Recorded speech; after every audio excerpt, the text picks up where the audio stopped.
And joining me now on Skype to offer his perspective on tonight's vice presidential debate is John Gizzi, chief political columnist and White House correspondent for Newsmax. John, welcome back. Great to have you on. As Eric reported, the COVID-19 pandemic will be very much center stage tonight as the VP candidates face off. Vice President Pence is both a candidate and the chair of the Trump administration's coronavirus task force. What do you think he needs to do tonight in order to counter the attacks on the administration's response? Well, I think he needs to do a repeat of his performance 4 years ago when, by most accounts, he bested then vice presidential candidate Tim Kaine. And this was done by, one, being informed and looking presidential, two, defending the president without looking obsequious, and more importantly this time than before, being polite. I had a long conversation with Steve Cooley, former district attorney of Los Angeles and the 2010 narrow loser to Kamala Harris for the office of Attorney General of California. And he said simply, you cannot be perceived as a man beating up on a woman and be polite at all times, as he was. And he contrasted that with his own aggressive, go for the jugular performance against the male DA of LA County that he unseated. And if Vice President Pence does all those things, he will come out on top. John, what are you looking to hear from Senator Harris tonight?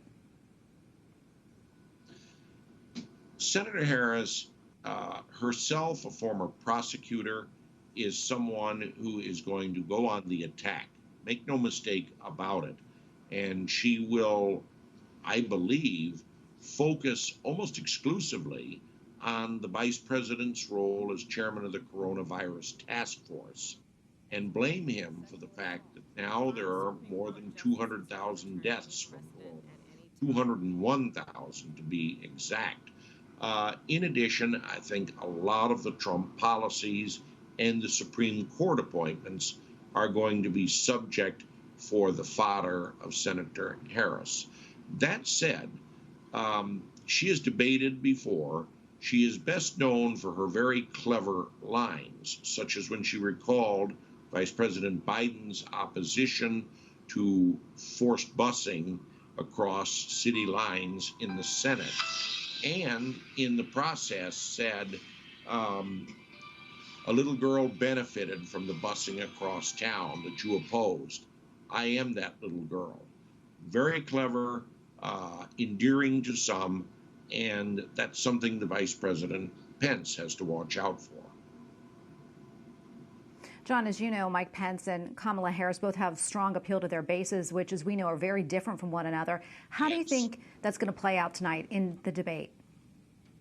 Well, I think the base is going to be reinforced by the vice presidential candidates who are respectfully to the left and to the right of their nominees, Senator Harris being to the left of the centrist Joe Biden and Vice President Pence being to the right of the more center-right Donald Trump.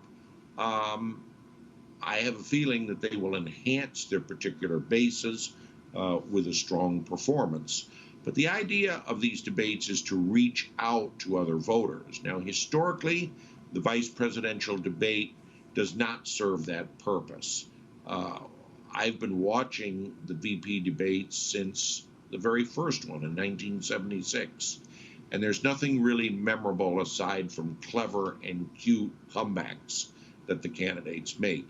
This time will be different, if for no other reason than the nominees for president have the highest median age of presidential candidates in American history, Donald Trump being 74, Joe Biden being 77. And Americans are going to think, subconsciously and perhaps discuss it, that whoever becomes vice president is a heartbeat away from the presidency and may succeed to the job before the next 4 years are up. Well, John, we have to leave it right there. Thank you so much, John Gizzi, chief political columnist and White House correspondent for Newsmax. Thanks again, John. My pleasure.